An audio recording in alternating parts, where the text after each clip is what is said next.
Ya, Yohanes 1 ayat 1 berkata, pada mulanya adalah firman Logos. Ayat 14, firman Logos itu menjadi manusia.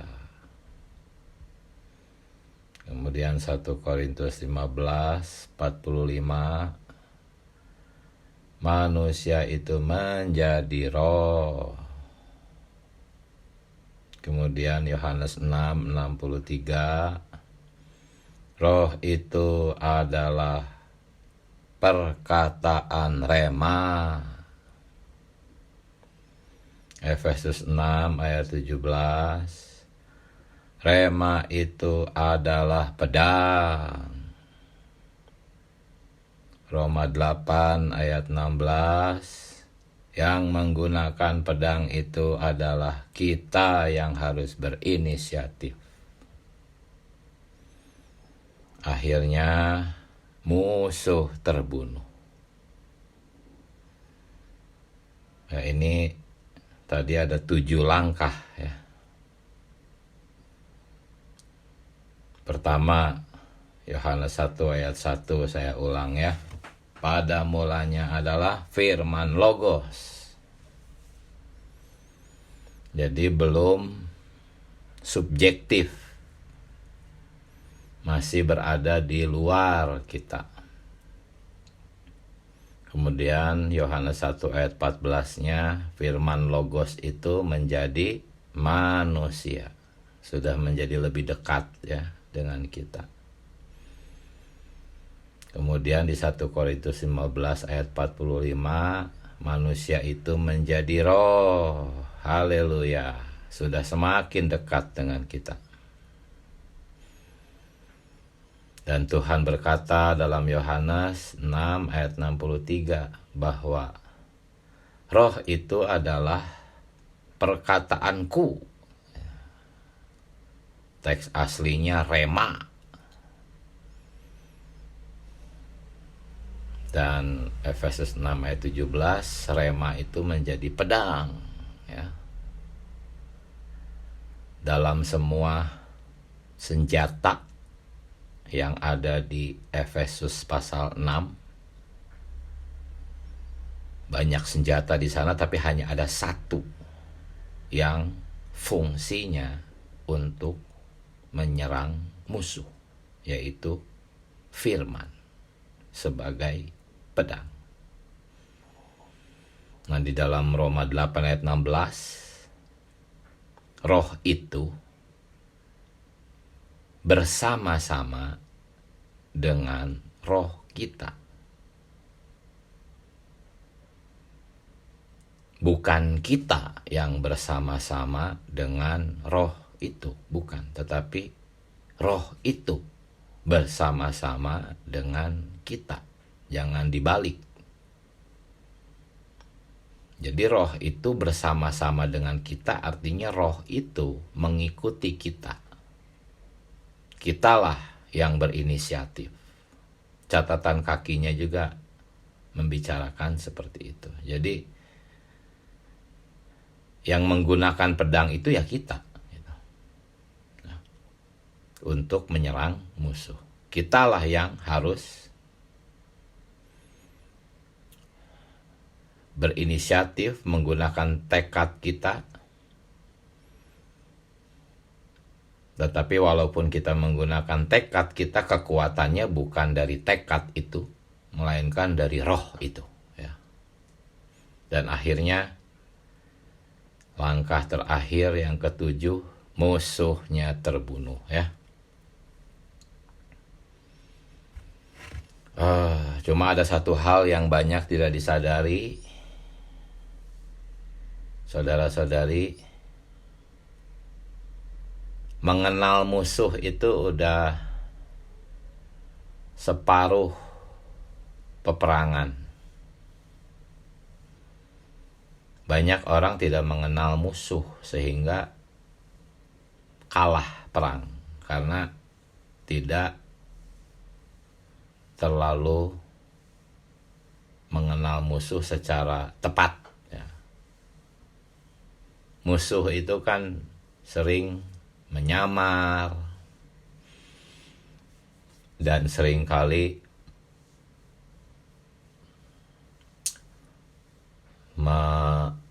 membikin musuh-musuh palsu gitu ya, supaya kita menyerang musuh palsu, padahal musuh aslinya leluasa bergerak.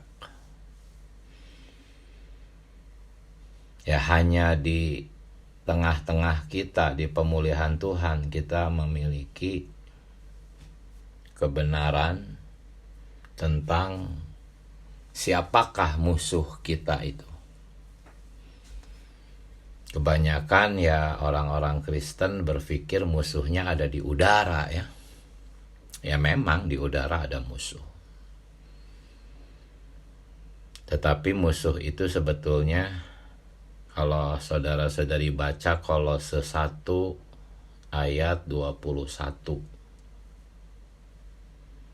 Ya. Di sana dikatakan kamu ya, yang dahulu hidup jauh dari Allah dan memusuhinya. Kamu yang memusuhinya.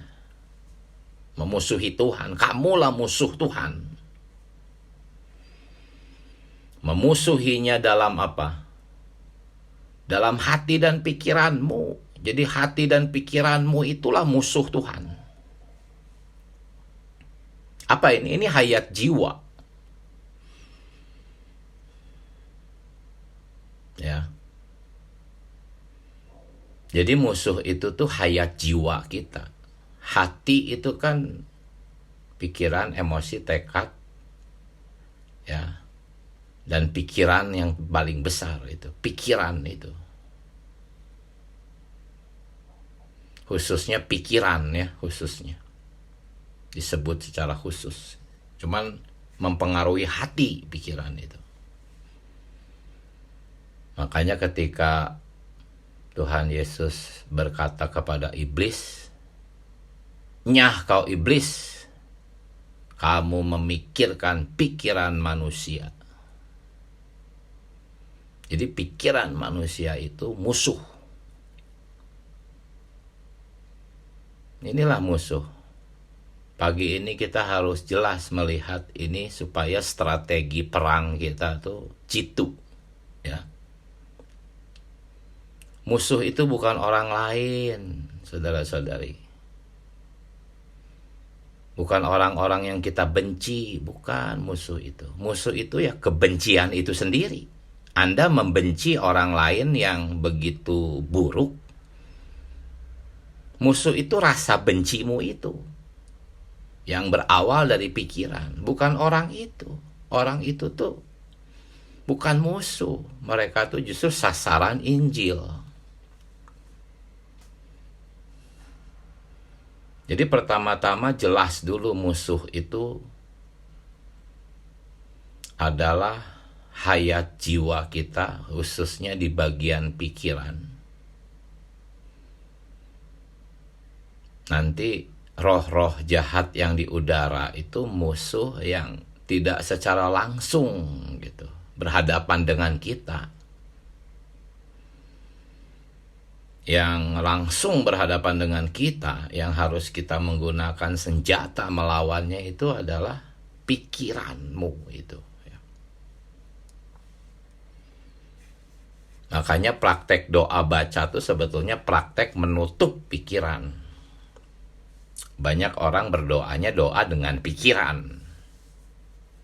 Itu kayak Kain nanti. Mempersembahkan kurban padahal Allah terhina. Satan yang mempersembahkan kurban sebetulnya. Demikian juga kita kalau berdoa dengan pikiran. Itu Satan yang sedang berdoa di dalam dirimu. Itu penghinaan bagi Allah. Makanya kalau berdoa jangan pakai kata-katamu sendiri yang dari pikiranmu sendiri. Berdoalah pakai ayat. Tutup pikirannya. Terimalah ketopong keselamatan. Nggak usah pikir apa ya ketopong tuh itu. Pikiran tutup. Dengan sederhana. Ucapkan berulang-ulang, terimalah ketopong keselamatan. Pedang roh, Tuhan Yesus, terimalah. Nggak usah direkayasa, dipikir, dianalisa. Tutup pikirannya kalau mau doa baca. Itu. Dan ketika kita doa baca, perang berkecamuk. Langsung pikiran kita yang pertama-tama menyerang. Ketika kita doa baca, terimalah ketopong keselamatan, pedang roh. Pikiran itu akan menyerang Anda. Nggak akan efektif. Kamu salah, doa bacanya nggak kayak gitu. Mana nggak ada yang kamu rasakan. Nggak ada perasaan apa-apa. Udah stop. Pikiranmu dulu itu yang menyerang kita ketika kita sedang doa baca itu. Paling susah di sini. Banyak yang gagal. Banyak yang akhirnya, iya ya udah stop, nggak doa baca lagi. Sudah. Belum juga terbakar, udah berhenti. Kalah perang. Ada yang menganggap praktek doa baca itu kebodohan. Siapa yang menganggap itu? Pikiran manusia itu. Apa itu doa baca? Kebodohan. Itulah musuh. Musuhmu itu pikiranmu itu. Hayat jiwa itu. Oh Tuhan Yesus. Saudara-saudari, di hari kedua kita melihat kan bahwa Alkitab itu seperti korek api. Ya, ketika kita menghampiri Alkitab, ingat korek api. Di hadapan kita ada Alkitab, belum ada apinya. Masih mati. Korek api itu di dalam kotak, masih mati, masih belum keluar apinya. Itulah ketika kita datang kepada Alkitab. Kita datang sidang-sidang. Firman tuh masih mati. Masih logos. Urutannya seperti itu. Pada mulanya adalah firman logos. Seperti itu. Dan itu harus dijadikan roh. Melalui proses. Di dalam korek api itu ada dua sisi. Satu sisi yang kasar hitam. Fosfor. Itu melambangkan roh kita. Lalu ada satu sisi yang di permukaan itu halus ya. Berisi gambar atau merek-mereknya, tulisan apapun. Itu melambangkan jiwa kita. Roh kita tuh sisi yang hitam, yang kasar itu, yang ada fosfornya. Dan batangan korek api itu tulisan-tulisan Alkitab. Tulisan-tulisan Alkitab itu seperti batang korek api itu. Batang korek api itu mati. Belum ada api. Tetapi di dalamnya mengandung esensi api. Itu tulisan-tulisan itu seperti batang korek api itu. Nah, tulisan-tulisan itu jangan digesek ke jiwa.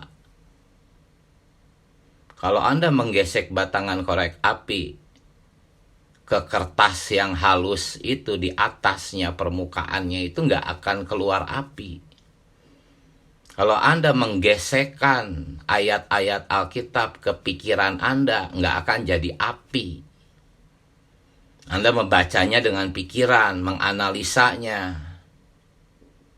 Bangun pagi sih udah bisa, tapi begitu datang ke Alkitab langsung ayat-ayatnya tuh digesek ke pikiran, dianalisa. Hasilnya apa?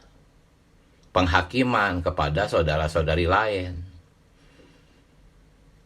Tadinya sebelum membaca Alkitab, kita tidak menyadari kesalahan orang. Kesalahan penatua, kesalahan pewajib. Tapi setelah baca Alkitab, kita jadi tahu. Oh, kesalahan pewajib seperti itu. Oh, kesalahan penatua seperti itu. Oh, kesalahan saudara-saudari ini seperti itu. Gara-gara baca Alkitab, jadi menghakimi orang. Itu karena korek api itu digeseknya ke pikiran. Jangan pakai pikiran dulu kalau doa baca, tutup dulu pikirannya. Benar-benar harus ditutup gitu. Hanya melatih roh Tuhan Yesus, terimalah ketopong keselamatan dan pedang roh, yaitu firman Allah. Itu titik di ayat yang kita doa bacakan. Ganti itu titiknya dengan koma ya. Salah itu. Kata dengan segala doa tuh huruf D-nya harusnya huruf kecil, D kecil. Karena masih koma. Ya, pedang roh yaitu firman Allah. Terimalah pedang roh yaitu firman Allah, koma, dengan segala doa. Tuhan Yesus, jangan pakai pikiran dulu, doakan saja. Terimalah ketopong keselamatan, pedang roh, firman Allah, Tuhan Yesus, dengan segala doa. Cuman banyak saudara-saudari belum juga rohnya menyala, sudah dianalisa.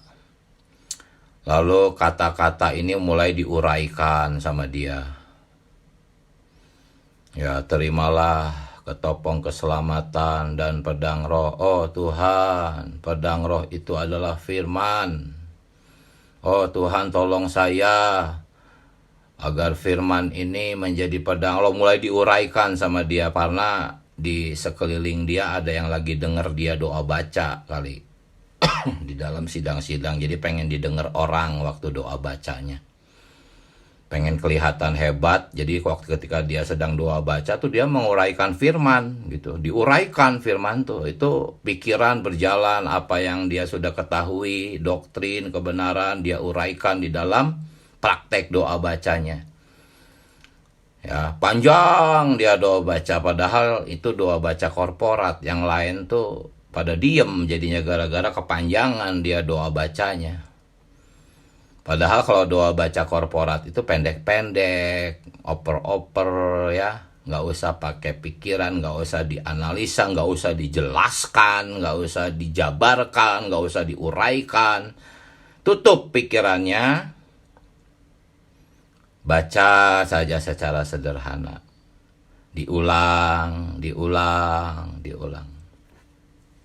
Kalau sendirian seperti itu, korporat juga seperti itu. Kalau sendirian kita terus mengulang-ulangnya sendirian, kalau korporat oper-operan. 2 kata oper lagi ke orang, 2 kata oper, 1 kata oper. Terus berkeliling, semua ikut. Nggak usah ada aktivitas menguraikan firman di dalam praktek doa baca. Ya, kalau kesalahan kita kebanyakan tuh ketika doa baca pikirannya aktif menganalisa setiap kata yang dibaca. Nah itulah akhirnya, itulah peperangan itu, pikiran tuh nggak mau dimatikan gitu. Itu salah satu perang itu. Perang yang jenis lain, perang pikiran itu yang tadi. Ketika doa baca pribadi, pikiran berkata, percumalah tuh, nggak ada rasanya, nggak ada apa-apa tuh. Udahlah, nggak usah doa baca, udah langsung aja baca. Doa baca juga nggak terasa apa-apa. Nah itu, akhirnya berhenti. Saudara-saudari, setialah, jadilah orang yang bodoh. Orang bodoh itu nggak pakai pikiran ketika doa baca. Doa saja. Nanti saudara-saudari akan rasakan khasiatnya. Ya. Karena tulisan-tulisan itu seperti korek api, batangnya itu. Geseknya jangan ke pikiran, digeseknya ke roh. Hasilnya apa? Tadinya benci, tersinggung, hilang tuh rasa bencinya, tersinggungnya, khawatirnya. Hilang. Ajaib. Dan seringkali pula ketika doa baca, ayat yang kita doa bacakan mungkin tentang sesuatu, tetapi terang yang kita terima mungkin tentang hal yang lain, yaitu hal-hal yang bukan ayat yang kita sedang doa bacakan. Mungkin kita selama ini bertanya-tanya tentang suatu bagian Alkitab tertentu, tentang ayat-ayat tertentu, kita bertanya-tanya, kenapa? Saya pengen paham, saya pengen mengerti. Lalu kita mendoa bacakan, tapi bukan ayat itu yang kita doa bacakan, kita mendoa bacakan ayat yang lain, tetapi kok tiba-tiba hal-hal yang tadi kita cari itu jadi jelas buat kita. Itulah keajaibannya, khasiatnya. Cuman ya itu, kita selalu gagal dan gagal ketika doa baca digagalkan tuh oleh pikiran. Musuh yang paling besar itu di dalam dirimu. Perang yang paling besar itu perang antara pikiranmu dengan roh. Ya, selain pikiran apalagi musuh yang di dalam itu. Ya, Kolose 1 tadi ayat 21, kamu memusuhi di dalam dirimu. Kamulah musuhnya. Pertama-tama kita memusuhi Tuhan. Di dalam pikiran kita. Ketika kita sedang ragu-ragu terhadap Tuhan. Ragu-ragu terhadap kepedulian Tuhan kepada kita. Ragu-ragu terhadap perhatian Tuhan kepada kita. Benarkah Tuhan memperhatikan saya? Benarkah Tuhan peduli kepada saya? Kok saya begini terus? Itu semua tetap pikiran. Membuat keraguan-raguan itu pikiranmu tuh menjadi musuh Allah dengan ragu-ragu seperti itu. Tidak percaya kepada Tuhan tuh jahat, itu pikiranmu. Ketika saat seperti itu, Tuhan tolong saya, tambahkan dirimu. Tuhan, aku sedang tidak percaya kepadamu. Aku bertobat Tuhan. Aku bertobat, aku sedang tidak percaya kepadamu. Langsung dituntaskan peperangan itu dengan berdoa. Berdoa. Sebelum doa baca, berdoa. Menyeru, berdoa. Itu persiapan untuk masuk ke dalam doa baca. Bereskan dulu pikiranmu itu. Ampuni saya Tuhan, saya bertobat Tuhan. Saya tidak percaya kepadamu. Kalau langkah ini tidak kita lakukan, maka nanti musuh itu akan semakin besar gitu. Pertama-tama kita memusuhi Tuhan dengan ketidakpercayaan kita, keraguan-raguan kita. Tetapi mulai karena kita tidak menanggulanginya, mulai berkembang musuhnya menjadi memusuhi tubuh Tuhan. Gitu. Akhirnya apa? Kita tidak suka persekutuan dengan saudara-saudari. Kita selalu menghindar, senang menyendiri. Itu akibat tidak menanggulangi musuh sejak dia masih bentuk keraguan-raguan, ketidakpercayaan. Akhirnya kita tidak suka sidang-sidang, kita tidak menyukai bertemu dengan saudara-saudari, apalagi kalau saudara-saudari dari luar kota mau nginep di rumah kita. Oh, sorry ya, tidak bisa. Itu sudah memusuhi tubuh Tuhan. Tadinya memusuhi Tuhan, meluas menjadi memusuhi tubuh Tuhan. Saudara-saudari itu bagi dirinya tuh pengganggu gitu. Merepotkan, apalagi kalau suruh nginep di rumah saya. Oh, sorry ya. Dengan alasan mungkin tidak ada kamar, rumahnya sempit.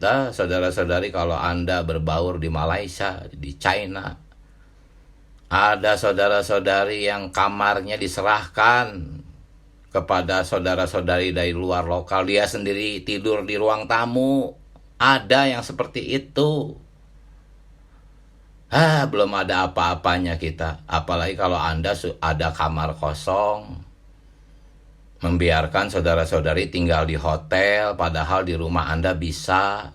Nah itu, hati-hati, itu benih-benih apa? Musuh yang tidak menyukai saudara-saudari. Itu musuh tubuh Kristus tuh model gitu. Ya, kemudian mulailah akibatnya tidak dibereskan, tidak berperang lagi, tidak menggunakan firman, tidak berdoa, doa baca. Akhirnya berkembang lagi. Jadi mulai tersinggung kepada saudara-saudari. Tersinggung, dikit-dikit tersinggung. Tadinya hanya sekedar nggak suka, tadinya hanya sekedar senang menyendiri. Sekarang udah mulai membenci, gitu. Besar sudah. Termasuk membenci istri, membenci suami, mereka pun sama, saudara-saudari di dalam Tuhan gak ada bedanya. Ya, membenci saudara ini, membenci saudara itu. Nah, kemudian berkembang terus tuh musuhnya, mulai merendahkan gereja-gereja lokal, direndahkan. Gereja lokal sendiri direndahkan, merasa diri lebih hebat. Itu musuh sudah akhirnya tumbuh subur lah sudah. Menjelek-jelekan gereja dan sebagainya. Sudah, itu gara-gara dari pertama tidak berperang. Tidak pernah menggunakan firman sebagai pedang. Tanpa pedang firman, ya, pedang rema lah ya, tidak mungkin Anda bisa bertahan dalam kehidupan gereja. Oh, saudara-saudari, karena itu latihlah roh, mulai dari menyeru. Setelah menyeru belum cukup, masuk ke dalam doa. Ya, terimalah pedang roh dengan segala doa. Berdoa. Setelah itu dengan segala doa dan permohonan mulai memohon, ya. Memohon. Kalau Anda terus melatih roh, pasti permohonan Anda akan tepat. Anda akan memohon agar Kristus bertambah di dalam Anda.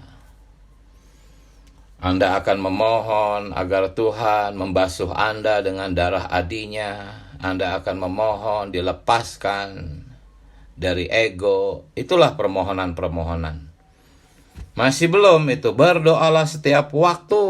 Ya, setelah selesai doa baca, tutup Alkitab, keluar ruangan, masih tetap berdoa setiap waktu. Ya, dengan permohonan-permohonan ini sudah meningkat lagi, bukan untuk ego tapi untuk semua orang kudus, ya, menjadi doa-doa syafaat. Wah, paten orang-orang macam ini. Terus melatih roh. Akhirnya apa? Egomu terbakar oleh korek api itu. Korek api itu membakar egomu. Benci jadi hilang, keraguan-raguan hilang. Jadi senang bersekutu. Senang dengan kehadiran saudara-saudari, senang mengunjungi saudara-saudari. Ego terbakar kalau Anda tidak senang berkunjung ke rumah saudara-saudari, atau sebaliknya tidak senang dikunjungi oleh saudara-saudari, egomu belum terbakar itu, ya. Berdoalah setiap waktu. Amin. Saudara-saudari, inilah musuh kita yang paling jahat. Ini jugalah yang menyebabkan kita susah bangun pagi. Walaupun kita sudah bangun pagi, tetap di pikiran berkecamuk. Susah doa baca. Nah, kalau yang di minggu ke-6, hari ke-6, saudara-saudari di situ membahas tentang roh-roh jahat di udara. Itu efeknya kalau musuh yang di dalam sudah dimatikan. Musuh yang di dalam tuh seperti semacam satu komponen, ya, tombolnya diklik, di off kan gitu. Itulah ego itu. Tombol ego itu di off kan, otomatis musuh-musuh yang di udara tuh kehilangan sinyal gitu. Dia tidak bisa lagi terhubung dengan kita gitu. Kayak handphone itu di off kan gitu, si sinyalnya itu, ya, sinyal wifi-nya, sinyal datanya itu di off kan gitu. Apa itu egonya dimatikan. Otomatis musuh-musuh di udara tuh kehilangan sinyal. Dia nggak bisa lagi masuk ke dalam diri kita dalam bentuk pikiran-pikiran iblis dan segala macam. Jadi kita menjadi orang-orang yang terputus dengan dunia roh-roh jahat di udara, ya. Puji Tuhan. Itu pembagian nikmat saya di hari ke-5 dan ke-6. Amin. Silahkan sekarang saudara-saudari berbagi nikmat. Waktunya masih cukup banyak. Amin. Haleluya. Silahkan. Open mic. Tuhan Yesus, mari. Jadi yang pertama, amin. Saudari Hani, silahkan. Amin. Puji Tuhan ya. Saya sih memang mengakui ya, masih belum doa itu masih sesuatu yang belum terlalu doa yang seperti ini ya. Saya juga rindu gitu ya.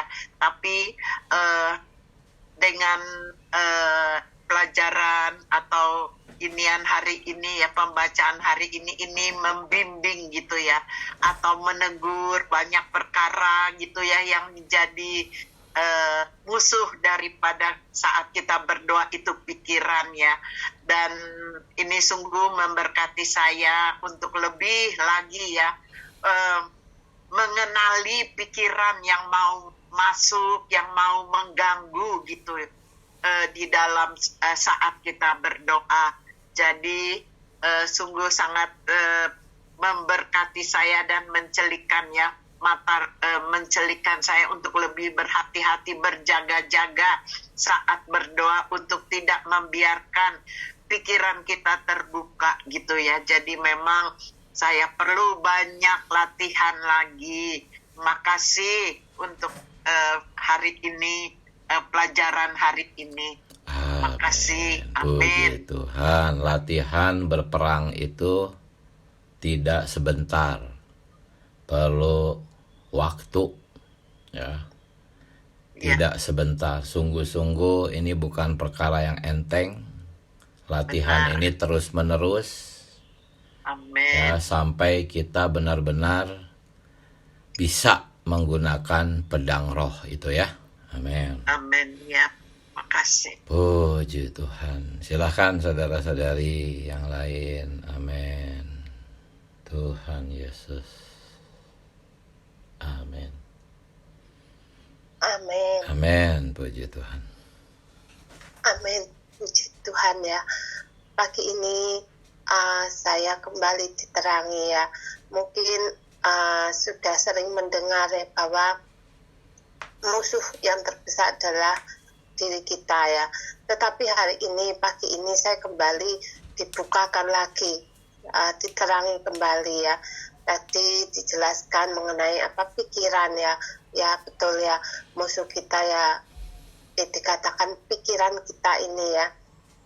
Ketika kita datang ke doa baca ya, pikiran ini menyerang ya. Oh Tuhan Yesus ya, perlu terus tadi dikatakan, inilah peperangannya, latihan kita. Memang semuanya tidak bisa instan ya, butuh proses, terus berlatih. Nah ini hari ini saya pun juga terdorong untuk terus berlatih terus ya.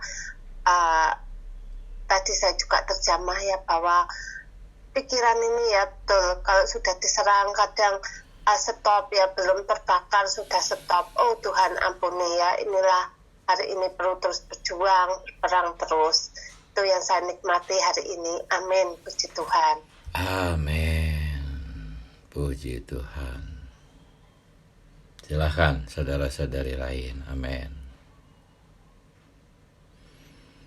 Amin. Saudari Ango, silahkan. Amin. Puji Tuhan.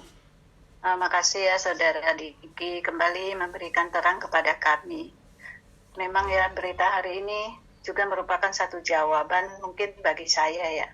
Sering sudah banyak tahu bahwa kita perlu doa baca. Tapi sering-sering juga merasakan kok firman yang saya baca tidak berdampak ya. Masih sama ya. Tapi hari ini saya mendapatkan jawabannya dari apa yang disampaikan oleh saudara. Sering kita doa baca ya. Memang menguraikan firman kayaknya ya. Doa baca kok kayaknya pikiran saya yang jalannya. Setelah doa kalimat ini, saya ingin menguraikan doa baca itu seperti apa. Akhirnya sepanjang doa baca itu kebanyakan saya pakai pikiran. Tapi pagi hari ini bersyukur ya. saudara kita memberikan kita satu penjelasan. Kalau kita doa baca memang cukup kita terus ya mengulang firman itu, tanpa lagi kita dipengaruhi oleh pikiran kita ingin menjabarkan firman itu. Makanya saya merasakan kita sangat bersyukur ya ada sarana ini. Setiap pagi kita bisa datang bersama-sama menikmati, akhirnya terang yang kita dapat juga semakin banyak. Kemudian hari ini yang saya dapatkan juga ya, memang sering dalam kehidupan kita tentang peperangan ini, kadang-kadang kita salah sasaran ya. Akhirnya apa yang kita perang rasanya kok tidak ada selesainya. Tapi pagi ini sungguh kita mendapatkan musuh kita yang sesungguhnya adalah dari diri kita sendiri ya. Pikiran-pikiran kita membenci sesuatu, itulah musuh kita sendiri ya. Bukan orang yang kita benci yang harus kita perangi. Oh Tuhan Yesus sungguh kayak hari ini memberikan kita lebih lagi ya satu terang bagaimana dalam menjalani kehidupan kita sehari-hari. Untuk membaca firman ini sangat penting ya. Kadang-kadang mungkin dulu ya sebelum kita lama di dalam Tuhan mungkin kita lebih ya ingin terpengaruh ya bagaimana kita perlu membaca firman. Tapi sedangkan waktu mungkin karena saya merasa saya sudah banyak membaca ya sudah saya semakin kurang ya. Tetapi berita 2 hari ini memberikan kita terang bahwa firman Allah itu, Alkitab itu tidak ada selesainya ya. Kita perlu membacanya akan berulang-ulang ya. Akhirnya firman inilah yang akan pertama mungkin hanya logos, tetapi lama-lama menjadi rema. Dan rema inilah yang akan memberikan kita kekuatannya untuk melawan setiap musuh-musuh yang ada di dalam pikiran kita. Ya, saya dapatkan pagi ini ya, Alkitab adalah satu hal yang tidak bisa kita tinggalkan dalam kehidupan kita sebagai orang Kristen ya.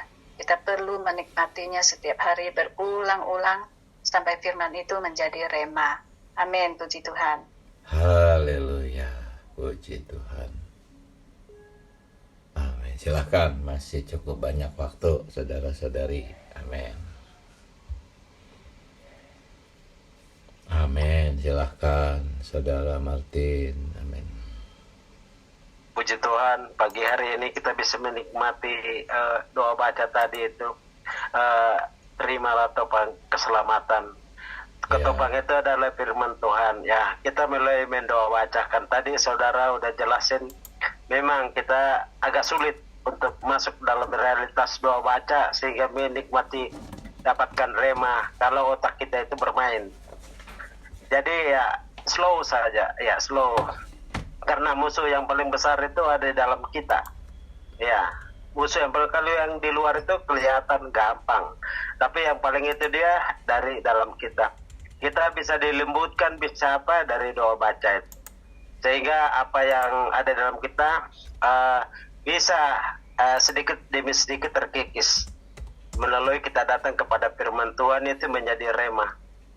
Jadi puji Tuhan kita melalui firman yang kita doa bacakan itu membangunkan kita ya, seperti korek api tadi itu ya kita harus gesek karena firman itu adalah roh dan hidup ya kita menjamah dia dari menjamahnya harus dengan roh tapi sering kita menjamah dalam pikiran tapi melalui doa baca itu dari pikiran bisa tergesek kayak roh yang berjalan. Puji Tuhan, kita belajar di jalan yang kita tempuh ini ada doa baca. Itu menjadi pedang roh. Itu melalui doa baca bisa memisahkan bahkan jiwa dan roh. Itu pedang roh. Itu adalah firman Allah. Puji Tuhan, terang pagi hari ini. Amin. Haleluya, puji Tuhan. Amin. Silahkan, saudara-saudari yang lain. Amin. Tuhan Yesus. Tuhan Yesus ya. Ya, silahkan saudari. Puji Tuhan, saudari ya. Salah satu fungsi roh di dalam kita ini adalah untuk mengontak Allah atau untuk berdoa kepada Tuhan ya. Tapi kadang kita ini kadang blank ya kalau datang kepada Tuhan. Dulu saya banyak pengalaman seperti itu, nggak tahu apa yang harus kita utarakan kepada Tuhan. Tiba-tiba perkataan kita seperti tertutup. Oh Tuhan Yesus, memang saudari kita harus mengetahui bahwa melatih roh kita mengontak Tuhan itu perkara peperangan ya. Iblis sangat membenci perkara ini ya. Orang percaya mengontak Tuhan, melatih roh di dalam berdoa itu perkara yang sangat dibenci, sangat ditakuti oleh iblis. Karena di dalam doa ini orang akan mendapatkan diri Allah, ini yang paling ditakuti oleh iblis ya. Sehingga iblis sendiri di dalam kita akan memiliki kedudukan yang tergeser ya. Oh Tuhan Yesus, ketika kita mengontak Allah, kita menikmati Tuhan, saat itu musuh sebenarnya sedang kita kalahkan, saudari. Jadi pentingnya setiap saat, setiap waktu kita berjaga-jaga di dalam doa ya, supaya kita bisa menikmati kemenangan yang sudah Tuhan berikan kepada kita. Dari cara kita untuk memiliki perkataan doa yang kaya di hadapan Tuhan adalah mendoa bacakan firman itu sendiri. Dari ketika kita mendoa bacakan firman, ini juga ada serangan iblis, bahkan di dalam doa pun iblis bisa menyerang kita ya. Ada ego kita ya, ingin doa kita ingin didengarkan orang, seperti itu kan pekerjaan musuh di dalam aktivitas rohani kita, saudari. Bahkan di dalam aktivitas tanda kutip rohani berdoa pun iblis ada di sana untuk mengecoh kita, untuk menyeret kita supaya tidak melatih roh kita berfokus kepada Tuhan. Oh saudara, dari perkara doa mengontak Tuhan ini sungguh sangat serius bagi anak-anak Allah ya. Karena kalau kita enggak berdoa setiap hari itu enggak terasa ya pekerjaan musuh di atas diri kita. Tetapi waktu berdoa itu benar-benar pekerjaan musuh sangat kita rasakan ya. Kadang kita pikiran kita gelap, enggak ada perkataan doa. Dari kita perlu dengan sederhana setiap hari ya belajar berdoa melalui firman Tuhan ya. Kadang kita tidak mendapatkan jawaban doa ya, seperti Tuhan katakannya karena kita salah berdoa ya. Kita salah berdoa karena tidak berdoa seturut dengan Tuhan. Bagaimana berdoa seturut dengan Tuhan? Ya dengan firman Tuhan itu sendiri. Firman Tuhan kan perkataan Tuhan sendiri. Kalau kita kembalikan, kita utarakan kembali kepada Tuhan, pasti doa-doa kita akan terjawab ya. Pasti hasrat hati Allah itu menjadi hasrat hati kita. Ini yang Tuhan jawab. Udah dari mengucap syukur ya, di tengah-tengah kita ada satu anjuran untuk mendoa bacakan firman Tuhan ya. Dan firman Tuhan yang kita doa bacakan ini akan tersimpan di dalam kita ya, memenuhi pikiran kita, menjadi kan pikiran kita itu sebagai gudang senjata ya. Saya baca di Kidung Agung 4 ya, ketika kita terus-menerus mengapresiasi Tuhan melalui menikmati firman-Nya, kita ini menjadi menara tinggi yang menyimpan senjata ya, perisai dan dada. Yang dari kita tidak menyadari ketika kita mendoa bacakan firman Tuhan, ketika ada situasi ya, lain hari misalnya gitu ya, lain hari ada satu situasi senjata kita itu muncul ya, itu yang menjadi rema kita. Ini manfaat daripada kita mendoa bacakan firman Tuhan, menyimpan kekayaan firman Tuhan di dalam kita. Puji Tuhan, kiranya kita lebih bertekun ya saudara ya, untuk berjuang setiap hari ya, paling tidak itu berdoa baca 1-2 ayat ya. Ini menyimpan simpanan senjata di dalam kita. Amin. Puji Tuhan. Puji Tuhan. Haleluya. Oh Tuhan Yesus,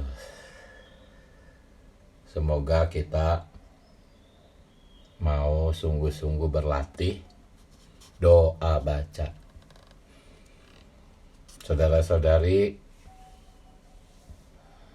banyak kesaksian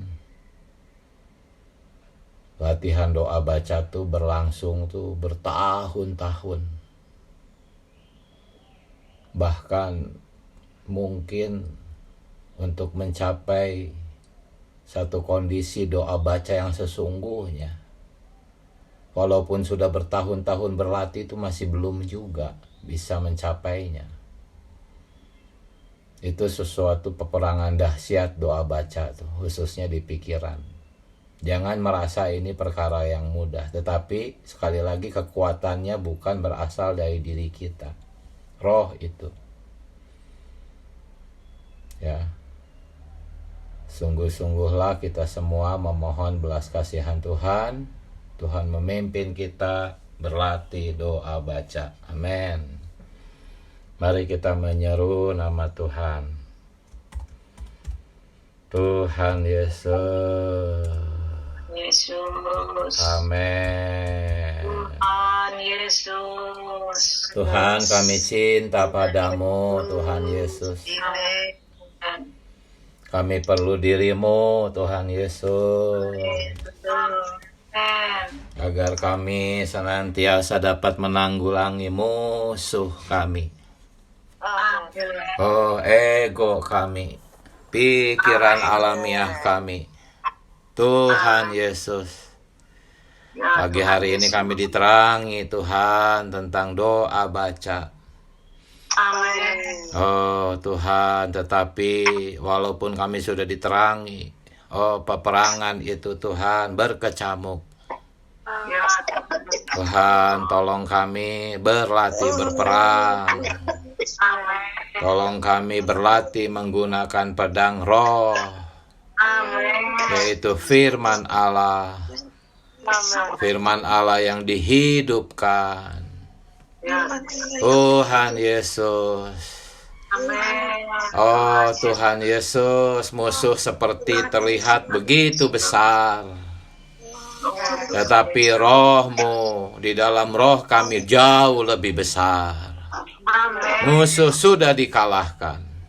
Amin. Yang terpenting adalah kami melatih roh kami. Musuh pasti kalah. Amin. Karena dia sudah dikalahkan. Haleluya saudara-saudari. Haleluya. Selamat pagi, sampai jumpa. Tuhan memberkati. Amin. Selamat pagi. Saudara-saudari, terima kasih. Amin. Saudara-saudari, terima kasih. Ya, Tuhan Yesus memberkati. Terima kasih. Oh, Tuhan Yesus. Berkati. Amin. Amin.